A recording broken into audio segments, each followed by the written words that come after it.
Gorfayn TV isha wararka warbixinada iyo dhacdooyinka ha moogaanin. بسم الله الرحمن الرحيم السلام عليكم ورحمة الله وبركاته. halkani waa Gorfayn TV daawadayaal meel kastoo joogtiin waxaan idin leenahay kulan wanaagsan.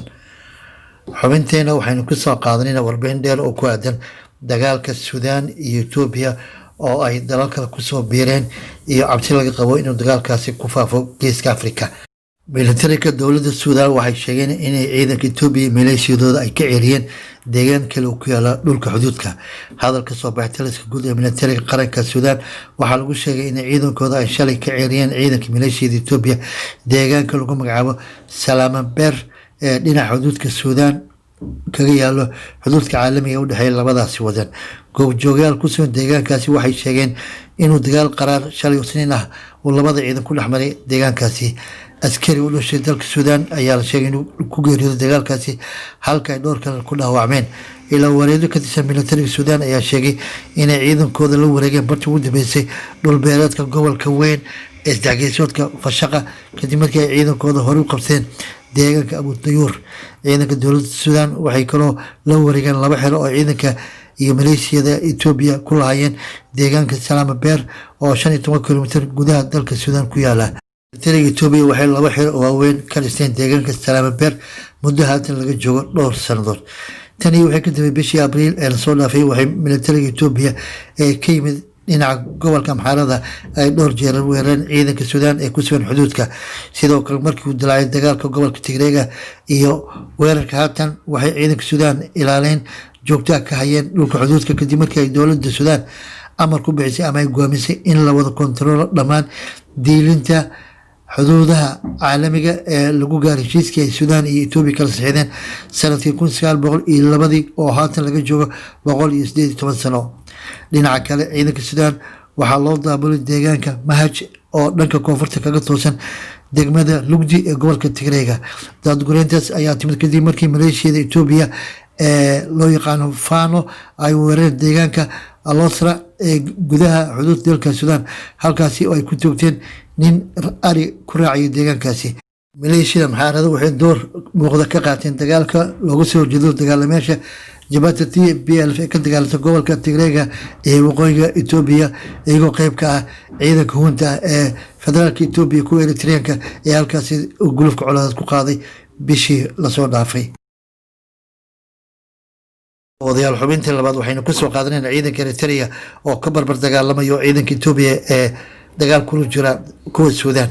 ilaa wareedyo ayaa xaqiijiyay in ciidanka rasmiga ee dowladda Eritrea ay ku soo biireen dagaalka ciidanka Suudaan iyo Itoobiya ku dhexmaray xuduudka labadaasi wadan. laakiin ka tirsan militariga Suudaan iyo goobjoogayaal ayaa xaqiijiyay in askar u dhalatay dalka Eritrea oo ku labisan labiska qaaska ee militariga Itoobiya ay qayb ka yihiin dagaalka maalmahan ka socday isdhexgeesoodka gobolka Faqshad ee gudaha xuduudka rasmiga ee Suudaan la wadaagto dalka Itoobiya. askar Eritrean ayaa lagu dilay iyadoo kuwa kalena lagu qabtay dagaalka ayaa cadeemo rasmi u ah in ciidanka rasmiga Eritrea ku soo biireen dagaalka iyagoo gacan siinaya ciidanka Itoobiya. hadal ka soo baxay ciidanka Suudaan ayaa lagu sheegay inay gacanta ku dhigeen 45 askari ka tirsan ciidanka Eritrea oo ku labisan labiska militariga Itoobiya isla markaana ay dileen boqolaal kale oo kamid ah ciidankaasi.